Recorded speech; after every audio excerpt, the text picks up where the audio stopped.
জামাই ষষ্ঠীতে জামাইকে যদি এরকম ঘরে বানানো একটা মিষ্টি খাওয়ানো যায় তাহলে কেমন হয়। তো চলুন দেখে নিই ঝটপট করে কেমন করে এই মিষ্টিটা তৈরি হচ্ছে। প্রথমেই দুধটাকে ভালো করে জাল দিয়ে নিচ্ছি। এখানে আমি 1 লিটার মতন দুধ ব্যবহার করেছি।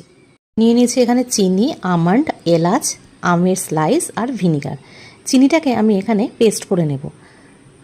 দুধটা ভালোভাবে জাল দেওয়া হয়ে গেছে। এবারে আমি ওই ভিনিগার 2 ঢাকনা মতন জলে মিশিয়ে দুধটাকে কেটে নিলাম। এবারে এই ছানাটা একটা ছাঁকনির ওপরে নিয়ে এর জলগুলো ঝরিয়ে নেব।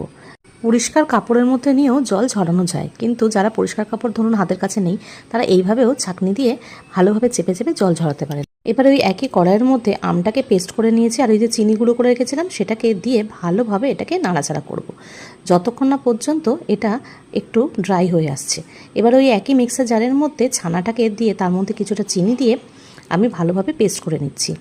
এলাচ 2-3টে নিয়েছিলাম, সেই 2-3টেকে ভালো করে একটুখানি পেস্ট করে নিয়ে এটাকে ওই আমের মধ্যে মিশিয়ে দিলাম। এবারে ওই ছানাটা যে পেস্ট করেছি সেটাকেও একেবারে আমের সাথে মিশিয়ে ভালোভাবে এটাকে নাড়াচাড়া করতে থাকবো যতক্ষণ না এটা বেশ কিছুটা ড্রাই হয়ে আসে।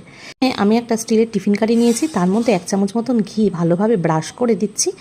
আর এখানে ওই যে আমটাকে আমি ভালোভাবে ড্রাই করে নিয়ে এসেছিলাম অনেকটা, সেটাকে ভালোভাবে চেপে চারিদিকটা যেন সমান হয় সেরকমভাবে লেয়ারটা করে নিচ্ছি। এবারে ওই কড়াইয়ের মধ্যে দিয়ে দিলাম 2 কাপ মতন জল। একটা স্ট্যান্ড বসিয়ে টিফিন কারিটা দিয়ে তার মুখটাকে আমি আটকে দেব। প্রায় 40 মিনিট মতন আমি এটাকে ভাপে রাখবো। 40 মিনিট পর আমি এটাকে দেখুন কেমন হয়েছে। একটা কাঠি দিয়ে চেক করে এটাকে উল্টে প্লেটের মধ্যে নিয়ে নিলাম। এবারে এটাকে এক এক করে স্লাইস করে নেব। আপনারা আপনাদের পছন্দ অনুযায়ী স্লাইসটা করতে পারেন।